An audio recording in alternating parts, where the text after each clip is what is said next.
Alors, l'objectif de cette vidéo, c'est d'expliquer comment faire pour trouver un vecteur normal à un plan de l'espace. Et cette question, vous la rencontrerez très souvent dans les exercices, donc il faut absolument savoir la traiter.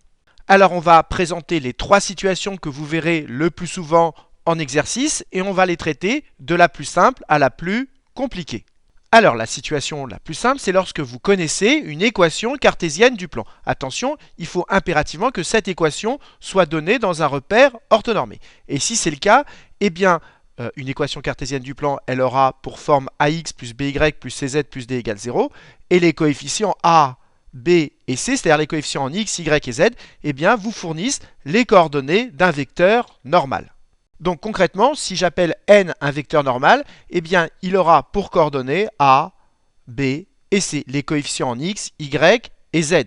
Petite remarque au passage, il n'y a pas unicité dans le vecteur normal. Il n'y a pas un seul vecteur normal, il y en a une infinité. Tous les vecteurs collinéaires au vecteur n. Donc si au lieu de travailler avec ABC, par exemple, vous travaillez avec 2A, 2B et 2C, eh bien c'est un autre vecteur normal. Mais la remarque fondamentale, c'est que si vous avez une équation cartésienne d'un plan dans un repère orthonormé, A, B et C qu'on a ici fournissent les coordonnées d'un vecteur normal dans ce repère orthonormé.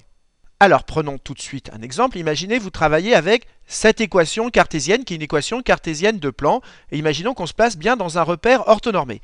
Eh bien ici, comme il n'y a pas de coefficient en y, écrire ceci c'est équivalent à écrire 2x plus 0y plus 1z moins 3 égale 0. Ça ou ça, c'est la même chose, j'ai juste fait apparaître qu'il y avait 0y. Et donc, un vecteur normal de ce plan aura pour coordonnées 2, 0 et 1. 2, 0 et 1, c'est aussi simple que cela. Attention à un petit piège, imaginons que vous ayez une équation de la forme y égale par exemple 2x plus 1. Attention, cette équation dans l'espace n'est pas une équation de droite, mais bien une équation de plan, parce que regardez, on peut l'écrire, si on regroupe tout à gauche, ça fait moins 2x, plus y, comme il n'y a pas de z, plus 0z, moins 1, le tout égale 0. Et donc cette équation, elle peut bien s'écrire comme ceci, et là on reconnaît bien une équation de cette forme, donc une équation cartésienne de plan. Et donc un vecteur normal, ce sera moins 2, 1 et 0. Donc faites bien attention ici, ça n'est pas une équation de droite dans l'espace, mais bien l'équation d'un plan.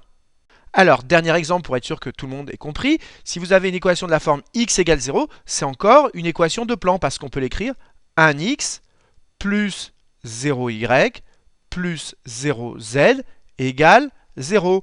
Et donc là, on reconnaît bien une équation cartésienne de plan, et donc un vecteur normal de ce plan, sous réserve évidemment que cette équation soit donnée dans un repère orthonormé, eh bien c'est 1, 0 et 0.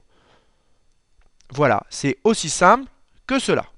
Alors, deuxième situation très classique, vous avez un plan mais vous ne connaissez pas une équation cartésienne de ce plan, on vous donne un vecteur n et on vous demande de vérifier que ce vecteur est normal à ce plan. Alors ça veut dire quoi qu'un vecteur est normal à un plan? Ça veut dire que ce vecteur, c'est un vecteur directeur d'une droite perpendiculaire au plan. Et donc comment on va faire pour démontrer que n est un vecteur directeur d'une perpendiculaire au plan? Eh bien il faut montrer que n est orthogonal à deux vecteurs non collinaires du plan. Eh bien comment on va procéder? On va trouver trois points du plan non alignés et ensuite on va vérifier que n est bien orthogonal au vecteur AB, puis que n est orthogonal au vecteur AC. Et pour cela, comment on va faire? Bien, on va calculer tout simplement le produit scalaire entre AB et n, on va vérifier que ça fait 0, et pareil avec le vecteur AC. Donc je vous ai écrit la méthode ici. Première étape, vous trouvez trois points, j'insiste bien, non alignés du plan, que je vais appeler ABC. Et ensuite, vous vérifiez que le produit scalaire entre AB et n vaut 0, et que le produit scalaire entre AC et n vaut également 0. Et si toutes ces conditions sont remplies, eh bien n est alors, on peut conclure qu'il est alors un vecteur normal à ce plan.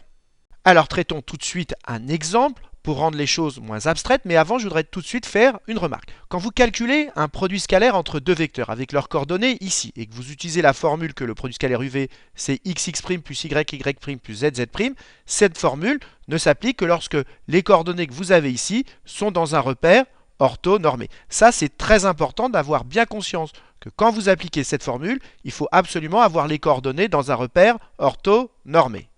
Alors traitons cet exemple. On me donne les coordonnées de 3 points.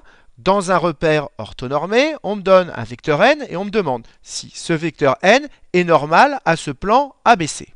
C'est ce que j'ai écrit ici. N est-il normal au plan ABC? On va appliquer la méthode qu'on a expliquée à l'instant. On va calculer d'abord les coordonnées du vecteur AB. Donc les coordonnées du vecteur AB, c'est coordonnées de B moins coordonnées de A. Donc ça fait 6 moins moins 1, ce qui nous fait donc 7. Ici, ça fait moins 5 moins moins 1, ce qui fait donc moins 4. Et ici, ça fait 1. Et vous faites pareil pour AC. Et si vous le faites, voilà les coordonnées que vous trouverez pour le vecteur AC. Et maintenant, il reste à vérifier que le produit scalaire ABN vaut 0. Bien, le produit scalaire AB avec n, comme on est dans un repère orthonormé, ça fait coordonnées du vecteur AB, donc 7 fois 5, plus moins 4 fois 16, plus 1 fois 29. Et si vous faites le calcul, vous trouverez 0. Donc ça veut déjà dire que n est orthogonal au vecteur AB. Et pareil, si vous calculez le produit scalaire AC avec n, que j'ai écrit ici, vous faites le calcul, vous trouverez 0.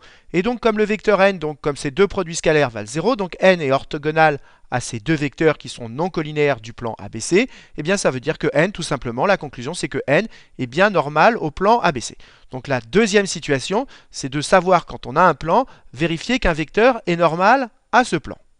Alors maintenant, on va traiter la dernière situation, la plus compliquée. Cette fois-ci, vous avez un plan, mais vous ne connaissez ni une équation cartésienne de ce plan, ni un vecteur normal. Et on vous demande justement de trouver un vecteur normal à ce plan. Alors comment on va faire? Bien, premièrement, comme tout à l'heure, il faut trouver 3 points non alignés du plan. Et une fois qu'on a trouvé ces 3 points, eh bien, on va chercher un vecteur normal. Mais comme on ne connaît pas ces coordonnées, on va les appeler x, y et z, et n, ce vecteur normal qu'on cherche, il doit vérifier deux choses, que n scalaire AB vaut 0, comme tout à l'heure on l'a expliqué, et que n scalaire AC égale 0. Et bien ceci, ensuite vous allez basculer en coordonnées, vous allez calculer ce produit scalaire, et donc vous allez avoir du x, du y et du z, et vous aurez deux équations avec du x, y et z.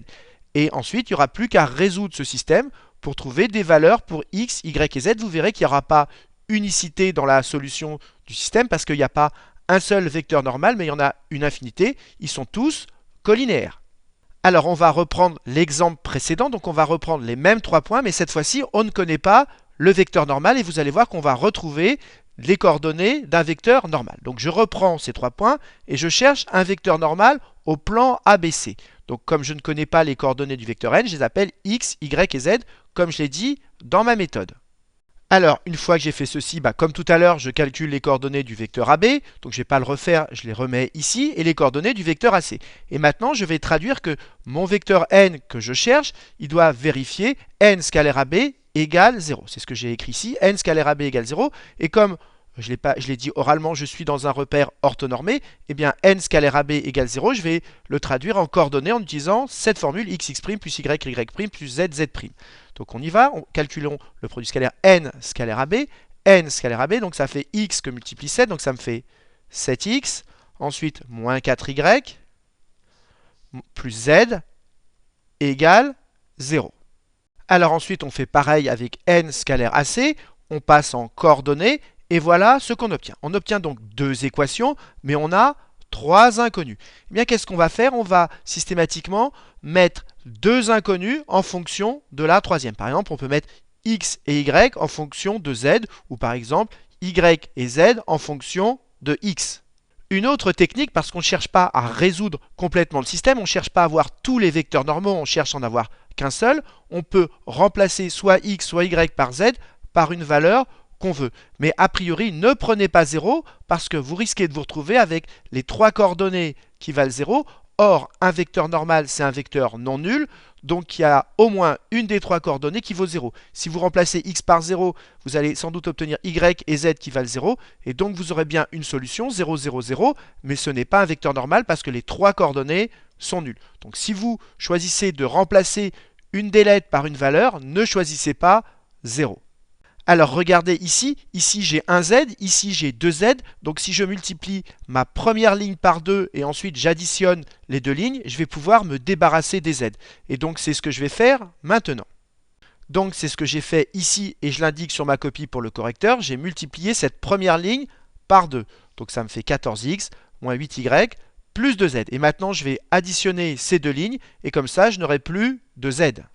Alors, si on additionne ces deux lignes, ça nous fait donc 16x moins 5y, et les z disparaissent, c'est ce que j'ai écrit ici. Et là, soit je remets cette équation, soit celle-là, puisque c'est la même, j'ai juste multiplié par 2. Donc, elles sont équivalentes. Et comme celle-là est plus simple, autant remettre celle-ci. Donc voilà, maintenant, je vais pouvoir soit isoler x, soit isoler y. Et si, par exemple, on décide d'isoler x, eh bien voilà, ce qu'on obtient, on obtient que x, c'est 5y sur 16. Et maintenant, ce qu'il faut comprendre, c'est que nous, notre objectif, c'est pas de résoudre complètement le système, c'est de trouver une solution. Donc ça veut dire qu'on peut donner une valeur à y. Ensuite, on en déduira la valeur que ça engendre pour x. On remplacera x et y par les valeurs qu'on a là, et on trouvera une valeur pour z. Alors, quelle valeur choisir pour y? Alors, si par exemple, j'insiste bien, vous choisissez 0, du coup, vous allez retrouver avec x égale 0. Si x et y valent 0, z aussi. Et du coup, vous trouvez bien une solution qui est 0, 0 et 0, mais c'est un vecteur nul, et donc, ça n'est pas un vecteur normal, parce que, je répète, un vecteur normal, c'est un vecteur directeur d'une droite, c'est donc un vecteur non nul. Donc ici, il ne faut surtout pas remplacer y par 0. Donc vous avez bien compris, on va remplacer y par exemple par 16 parce que ça va se simplifier et donc on obtiendra x égale 5 et après il n'y aura plus qu'à reporter les valeurs de x et y pour trouver z. C'est ce que j'ai écrit ici. Choisissons y égale 16 et j'insiste encore une fois, je ne cherche pas à trouver toutes les solutions mais une seule, donc c'est pour ça que j'ai choisi une valeur pour y. Donc ça implique si y vaut 16 que x vaut 5 et ensuite vous remplacez x donc par 5 ici et y par 16, et vous verrez que vous trouverez z égale 29. Et donc voilà, on a trouvé les coordonnées d'un vecteur normal. X, c'est 5, y, c'est 16, et z, c'est 29. Exactement celui qu'on nous donnait dans l'exemple précédent. Mais évidemment, il n'y a pas unicité. J'aurais pu remplacer y par une autre valeur, et j'aurais trouvé un autre vecteur normal, mais les coordonnées auraient été proportionnelles. Par exemple, si j'avais remplacé par 32, eh bien, j'aurais obtenu des coordonnées doubles, donc 10, 32 et 58. Et c'est évidemment cette dernière situation où vous ne connaissez pas un vecteur normal qui est la plus délicate à traiter dans les exercices. Alors, qu'est-ce qu'il faut retenir de cette vidéo? D'abord, que pour trouver un vecteur normal, il y aura trois types principalement de questions. Quand vous connaissez une équation cartésienne, c'est très simple, mais attention, il faut être dans un repère orthonormé. A, B et C vous fournissent les coordonnées d'un vecteur normal. Deuxième situation, on vous donne un vecteur et on vous demande de vérifier que ce vecteur est bien normal à un plan.